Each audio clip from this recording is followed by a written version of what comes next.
नमस्कार। आज की इस वीडियो में हम चर्चा कर रहे हैं नागरिकता की। ये कक्षा 11 की पॉलिटिकल साइंस के प्रथम जो भाग राजनीतिक सिद्धांत यानी पॉलिटिकल थॉट, उसका अध्याय नंबर 6 है।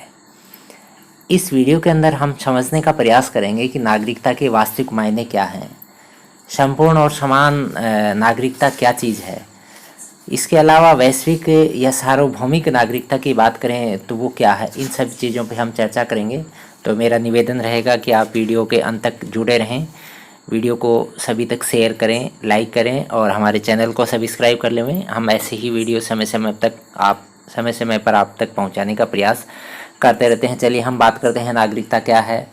जहाँ तक हम समझते हैं अभी तक जो एक सर्वमान्य धारणा है, उसके आधार पर हम सभी ये कहते हैं कि हम भारतीय हैं। यानी ये जो चीज़ तय हुई है ये राष्ट्र के आधार पर, यानी जो व्यक्ति जिस देश का निवासी है उस देश ने उसको एक नागरिकता प्रदान कर रखी है, वो राष्ट्र के आधार पर नागरिकता है। लेकिन ये सभी को मुहैया नहीं हो पाई है।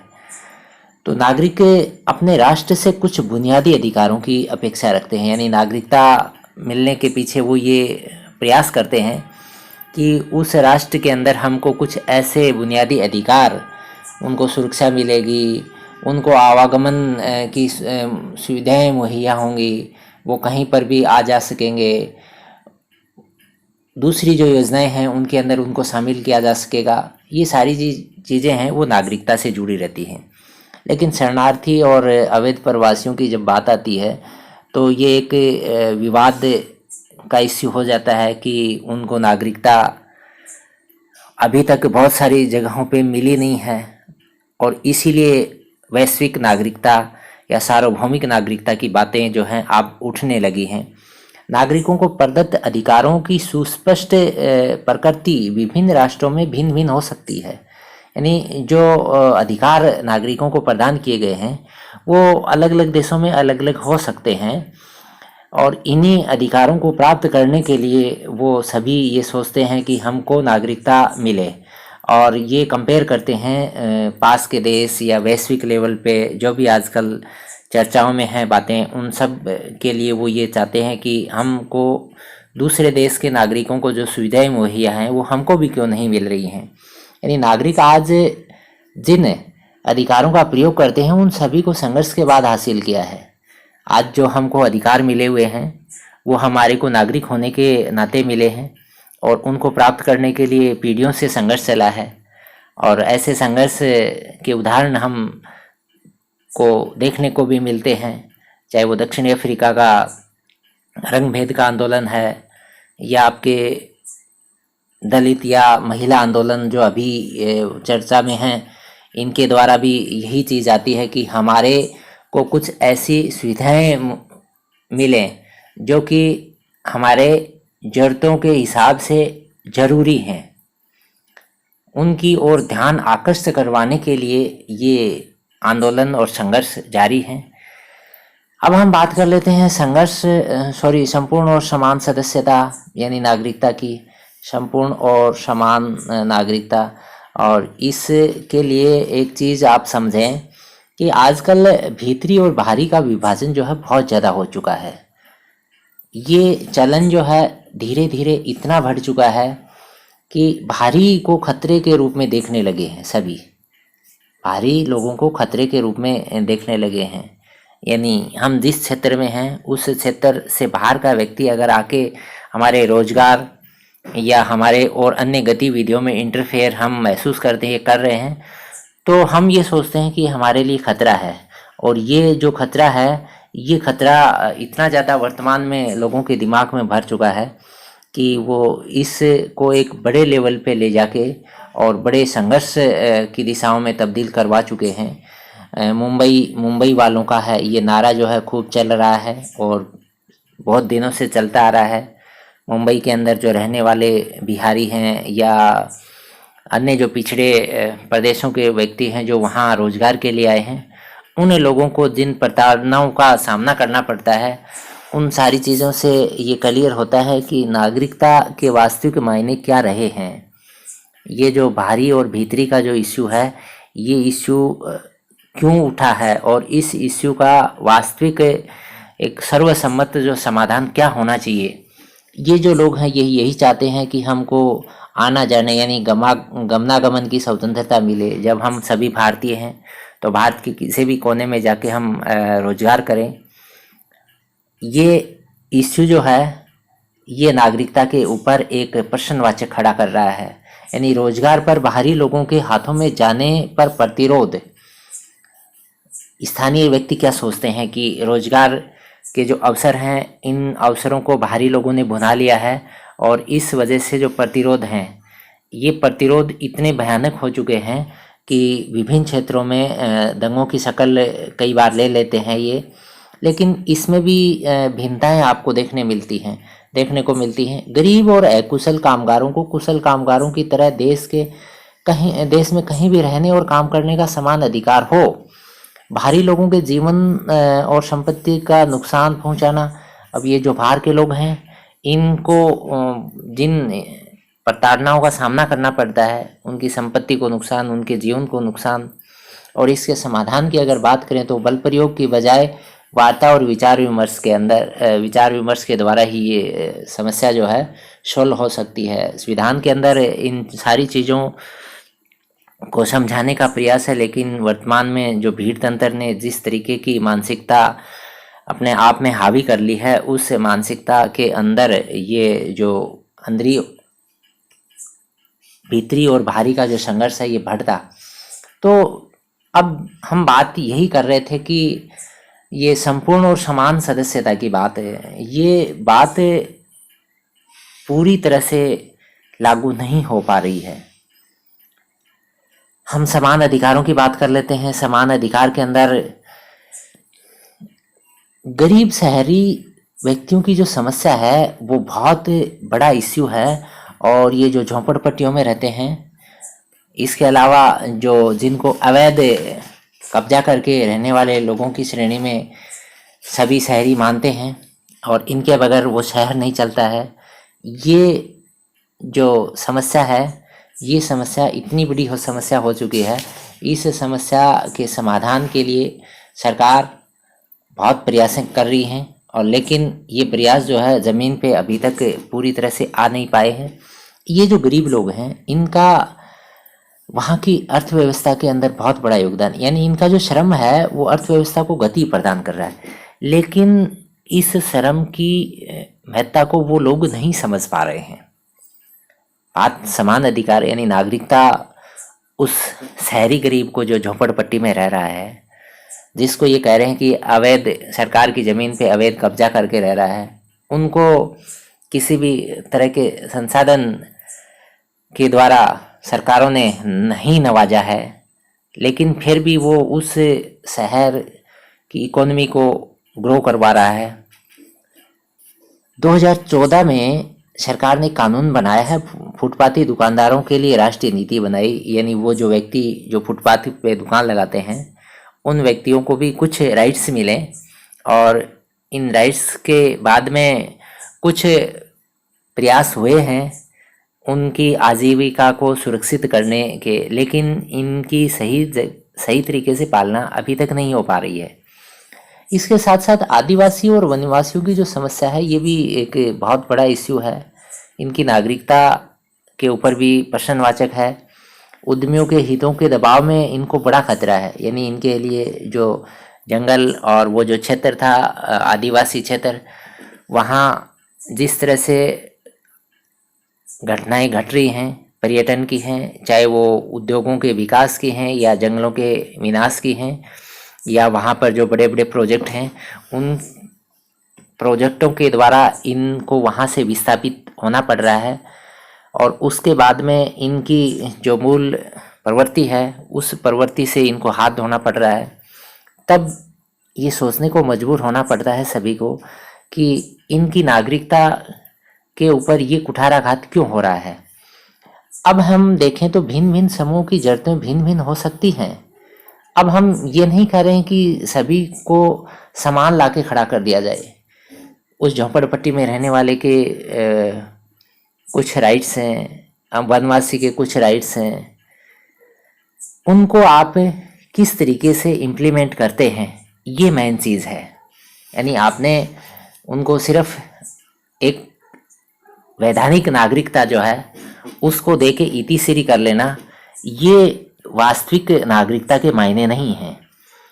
वो नागरिकता जो आपने उनको उपलब्ध करवाई है, चाहे वो मत दे रहे हैं, चाहे उनके राशन कार्ड आपने बना दिए हैं या उनके पास आधार कार्ड है, लेकिन उनको जो मूलभूत यानी बुनियादी जो सुविधाएं थी वो नहीं मिली, तो वास्तव में उनकी जो नागरिकता है वो फेक नागरिकता है। अब हम बात कर लेते हैं नागरिक और राष्ट्र। राष्ट्र राज्य की अवधारणा जो है आधुनिक काल में ही विकसित हुई है। ये पुराने समय में नागरिकता का कॉन्सेप्ट और राष्ट्र का कॉन्सेप्ट नहीं था। उस समय जो आपके राजाओं का राज था, उस राज के अंदर ऐसे कोई भी विचार नहीं थे। सबसे पहले अगर बात करें तो 1789 में जो फ्रांस की क्रांति हुई थी, उस क्रांति के बाद में जो एक राष्ट्र का कॉन्सेप्ट पूरे विश्व के अंदर जो विकसित हुआ, और उसके बाद में उस राष्ट्र ने अपने निवासियों को सुविधाएं उपलब्ध करवाई, और वो सुविधाएं थी कि वहाँ उन लोगों को एक व्यवस्थित रूप से वहाँ की सदस्यता, और वो थी आपकी नागरिकता। और ये जो नागरिकता है, यही नागरिकता राष्ट्र की राजनीतिक पहचान जो है वो प्रदान करती है, और ये जरूरी है। धीरे धीरे ये जो है अवधारणा है पूरे विश्व के अंदर चली, और आज के समय में विश्व के अधिकांश जो देश हैं, उन सभी देशों के अंदर नागरिकता के लिए स्पष्ट नियमावली है, वहाँ के संविधानों में नियमावली है, उसके तहत लोगों को नागरिकताएं दी जा रही हैं, उनको कुछ राइट्स दिए हैं। अब उनकी किस तरीके से पालना हो रही है, ये एक अलग इश्यू है। फ्रांस जो है एक धर्मनिरपेक्षी और समावेशी होने का दावा करता है, लेकिन इस दावे के ऊपर भी बहुत सारे प्रश्नवाचक हैं। इनके बार बार अखबारों में आते हैं इश्यू कि फ्रांस के अंदर बहुत सारे ऐसे विवाद जो हैं, चाहे वो आपके मुस्लिम्स के, सिखों के, चाहे उनको दाढ़ी रखने का है, चाहे उनको पगड़ी पहनने का है, या उनको आपके जो भी उनकी वेशभूषा है परंपरागत, तो वहाँ पर बात आती है कि उनकी पर्सनल लाइफ और आपके सोशल यानी सार्वजनिक जीवन और आपके व्यक्तिगत जीवन के अंदर किस तरीके से ये जो राइट्स हैं अवेलेबल हैं उनके ऊपर। लेकिन ये है एक विचार का बिंदु, इस बिंदु के ऊपर सभी जगहों पे अपने अपने तरीके से काम हो रहे हैं। भारतीय संविधान में भी बहुत ही विविधतापूर्ण समाजों को समावेशित करने की कोशिश की है। भारत अपने आप में एक धर्मनिरपेक्ष राष्ट्र है, और भारत ने अपने संविधान के अंदर जो है पूरी तरीके से ऐसा ढांचा जो है बना के और पेश किया है। उस ढांचे के अंदर एक विविधतापूर्ण समाज को स्थापित करने की कोशिश हुई है, और अभी तक ये कोशिश जो है बरकरार भी रही है। लेकिन अब वर्तमान में लगता है कि कुछ ऐसे इश्यू जो हैं उठने प्रारंभ हो गए हैं, तब लोग विचार कर रहे हैं कि इसके ऊपर जो है दोबारा से एक नई बहस तैयार होके और एक स्पष्ट विचार जो है तैयार हो। भारत के अंदर जन्म, वंश परंपरा, पंजीकरण, देशीकरण या किसी भू क्षेत्र में राज्य क्षेत्र में शामिल होने से नागरिकता हासिल की जा सकती है। जैसे हम भारतीय हैं, तो भारतीय के लिए वो जन्म से रह रहा है, या उनके वंशज वहाँ रह रहे थे, या उसके लिए वैध जो डॉक्यूमेंटेशन है उसके द्वारा है, या वो कोई क्षेत्र जो है भारत देश के अंदर शामिल हो गया है, तो उन लोगों को भारतीयता यानी भारतीय नागरिकता जो है मिल जाती है। और ये जो नागरिकता का इश्यू है वर्तमान में जिस तरीके से बहुत सारे कॉन्सेप्ट चल रहे हैं, जो NCR वगैरह के जो कॉन्सेप्ट चल रहे हैं, नेशनल सिटीजनशिप रजिस्टर के ऊपर बातें हो रही हैं, उन बातों के बाद में इन चीज़ों को भी समझना बहुत आवश्यक है कि कौन से लोग जो हैं भारत के नागरिक होने के वास्तविक हकदार हैं, कौन से नहीं हैं तो क्यों नहीं हैं। ये पूरे देश के अंदर एक बड़े विवाद के रूप में चल रहा है, और आने वाले समय में ये विवाद जो है बढ़ता ही जाएगा। इसका कम होने का अभी वर्तमान में महामारी के कारण इसके ऊपर ज़रूर अंकुश लगा है इस चर्चा पे, लेकिन जो ही महामारी का दौर कम होगा और ये इश्यू जो है वापस मुखर होता जाएगा। अब हम बात कर लेते हैं सार्वभौमिक नागरिकता की। शरणार्थी और अवैध जो प्रवासी हैं उनकी नागरिकता का जो मुद्दा है ये पूरे विश्व के अंदर एक विवादित मुद्दा हो चुका है, क्योंकि ये जो शरणार्थी हैं ये जिस देश से जिन परिस्थितियों में निकल के दूसरे देश के अंदर शरण लिए हुए हैं, वो देश जो है इनकी नागरिकता के लिए प्रश्नवाचक या कुछ शर्तें लगाए हुए हैं, और ये पूरे विश्व के अंदर एक ऐसी स्थिति है, ऐसी स्थिति के अंदर सार्वभौमिक नागरिकता का जो है कॉन्सेप्ट कि इन लोगों को नागरिकता कौन देगा। जिस देश के अंदर इनकी नागरिकता थी उस देश के अंदर इनको जिन प्रताड़नाओं का सामना करना पड़ा उनसे परेशान होके ये प्रवासी के रूप में आ गए हैं। अब इनकी नागरिकता का जो मुद्दा है इसके ऊपर पूरे विश्व को विचार करना चाहिए, और ये विचार इतना ज़्यादा आगे बढ़ चुका है कि यूएनओ का भी अलग से एक डिपार्टमेंट आपके शरणार्थी उच्चायुक्त नियुक्त है, और वो इनके ऊपर विचार करते हैं, और बहुत सारे देशों ने अपने संविधान के अंदर इन चीज़ों को शामिल भी कर रखा है। नागरिकता के रूप में कितने लोगों को अंगीकार करें ये भी विवाद है, यानी कितने लोग आएंगे। बहुत सारे देश जो है इतने ज़्यादा परेशान हो चुके हैं कि उनके अंदर जो है अवैध प्रवासियों की संख्या उनके मूल जो है निवासियों से ज़्यादा होने की कगार पे आ चुकी है, और वो अपने संविधान के प्रावधानों के तहत उनको बाहर नहीं निकाल रहे हैं। वो जिस तरीके से लिबरल हैं, उनकी जो ये उदारीकरण की नीति है, उदारवादिता की नीति है, उस नीति के द्वारा वहाँ के स्थानीय लोगों ने उस देश के विरुद्ध जिस तरीके के जन आंदोलन खड़े किए हैं, वो एक बड़ी समस्या आने वाले समय में कई देशों में उठ सकती है। भारत में ऐसी समस्या अभी नहीं आई है, ज़रूर ऊंचे लेवल पे इसको भुनाने का प्रयास हो रहा है, लेकिन ज़मीन पे ऐसी कोई समस्या महसूस नहीं हो रही है। भारत के अंदर 1959 में जब दलाई लामा तिब्बत से आए थे और उनके साथ जो शरणार्थी आए थे, उनके ऊपर काफ़ी बड़ा इश्यू जो है पूरे देश में लंबे समय से चला, लेकिन ये वर्तमान में कोई बड़ा इश्यू नहीं है। सिर्फ जो बांग्लादेश से या म्यांमार से या पाकिस्तान से या अफ़गानिस्तान से जो विभाजन के समय में शरणार्थी आए थे, उनके इश्यू जो हैं अभी एनसीआर के अंदर शामिल करके और सरकार इनको सॉल्व करने का प्रयास कर रही है, लेकिन फिर भी ऐसे बहुत सारे इश्यू बच जाते हैं जिनके ऊपर अभी भी काम करना बाकी है। राज्य विहीन लोगों का सवाल है। ये जो राज्य विहीन लोग कौन से हैं? ये वो आपके शरणार्थी और अवैध प्रवासी हैं। ये कह रहे हैं कि हमारे को नागरिकता कौन देगा? जिस देश में हम रह रहे थे वहाँ की परिस्थितियाँ ऐसी थी कि हमने वो देश हमारा छोड़ दिया है। अब हमारे को जिस देश ने शरण दी है वो हमारे को नागरिकता दे, ताकि हम वहाँ की जो बुनियादी सुविधाएं हैं उनका लाभ उठा सकें। एक बड़ा इश्यू है, विश्व के सामने एक बड़ा समस्या के रूप में खड़ा हुआ है, और अब आने वाले समय में इसके ऊपर विचार चल रहा है, और इस विचार का कितना सार्थक परिणाम आएगा ये समय ही बता पाएगा। अब हम बात कर लेते हैं विश्व नागरिकता की। जिस तरीके से आज पूरा विश्व एक हो गया है, आपस में जुड़ गया है, इलेक्ट्रॉनिक मीडिया है, आपके जो इंटरनेट, टेलीविज़न, सेल फोन जो भी साधन हैं, इन तरीक़ों से इस तरीके का बदलाव आया है कि पूरा विश्व जुड़ा हुआ है। जो सीमाएं हैं वो आर पार हो गई हैं। अब ये सीमाएं आर पार हो गई हैं तो फिर ये शरणार्थियों की समस्या का समाधान जो है वो भी हो जाना चाहिए। अवैध प्रवासियों का है, शरणार्थियों का है, ये समाधान भी इन स्थितियों में ज़रूरी है। और जब व्यक्ति एक दूसरे देश में सीमाओं को पार करके अपने व्यवसाय या अपने जो भी काम कर रहा है, जब इतना हो चुका है तो ये नागरिकता का इश्यू जो है ये गौण हो जाना चाहिए। और इस नागरिकता के इश्यू को गौण करके और पूरे विश्व को एक होके और ऐसा प्लेटफार्म तैयार करके एक ऐसा साझेदारी का प्रयास करना चाहिए जिससे कि सभी का बहुत समावेशी विकास संभव हो पाए। धन्यवाद सभी का। इस चर्चा के बाद में आशा है आप नागरिकता के संबंध में जो एक जनरल आइडिया है वो तैयार कर पाए हैं, और हमारा प्रयास यही था कि आप एक इसका जनरल आइडिया तैयार कर लें। और आपका कोई सुझाव है तो कमेंट बॉक्स में ज़रूर डालें। पुनः आपका धन्यवाद।